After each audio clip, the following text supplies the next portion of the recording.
By problem, do you mean that people should be focusing on real more than feel? It's both. Yeah. I mean, and so like, I tend to get in a bunch of stupid arguments on Twitter, and one of them 6 months ago during the Phoenix Open was with Brad Faxon, who Faxon's one of the greatest putters and players to ever walk the planet. And, I never try to start the fights, but every once in a while someone will just tag me in a tweet and be like, check this out, and everyone will just roll my eyes, and it's Faxon on a podcast saying when he was putting his best, he had to mark his comeback putts, which is obviously implying he's hit them so far past the hole, they're not just tap-ins.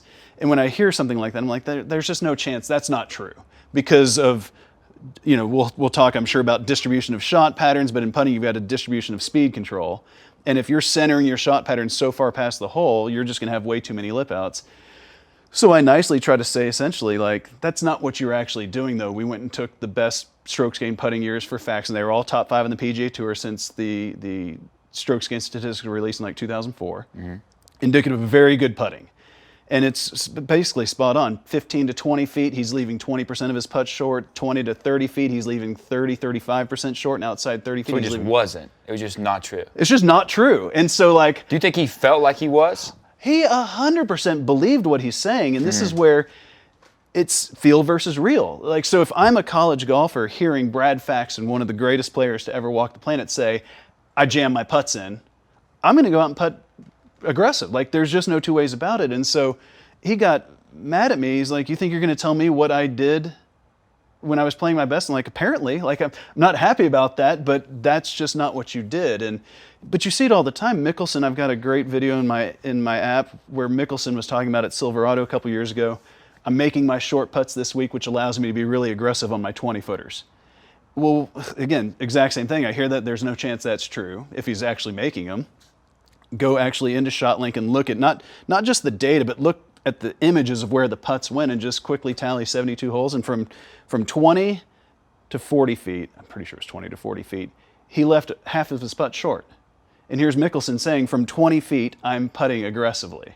And it's like, no, you're not. Why do you think people feel like that? Do you think it's because they're hitting the ball confidently, so they feel like they're jamming 100%. And so that's whenever I have a player who's struggling with something, we talk about, this is what's actually going on. This is the truth. And now I want you to figure out how to feel aggressive while creating the shot pattern that certainly would not be traditionally viewed as aggressive. Right. I mean, it is, golf, it's a microcosm of life. And so just having this good life advice of just being aggressive, feeling that aggressive internal rhythm, that's what I want you to feel, but then I don't want you to actually produce smoke past the hole. Right. I mean, it's very simple. The hole's 4 1/4 inches wide. A lip out simply means that the equator of the ball didn't get below the lip. Assuming the lip's cut perfectly at 90 degrees, once the equator of the ball is below the lip, it is not coming back out. It can't. Sometimes it looks like you get a fast horseshoe. Well, that ball just didn't quite get the equator below, because once the equator's below, it's going in the hole. Mm-hmm. And so the more speed it has, the harder it is for the equator to get below the lip of the hole. You've just made the hole exponentially smaller. So you can't make that many putts jamming them past.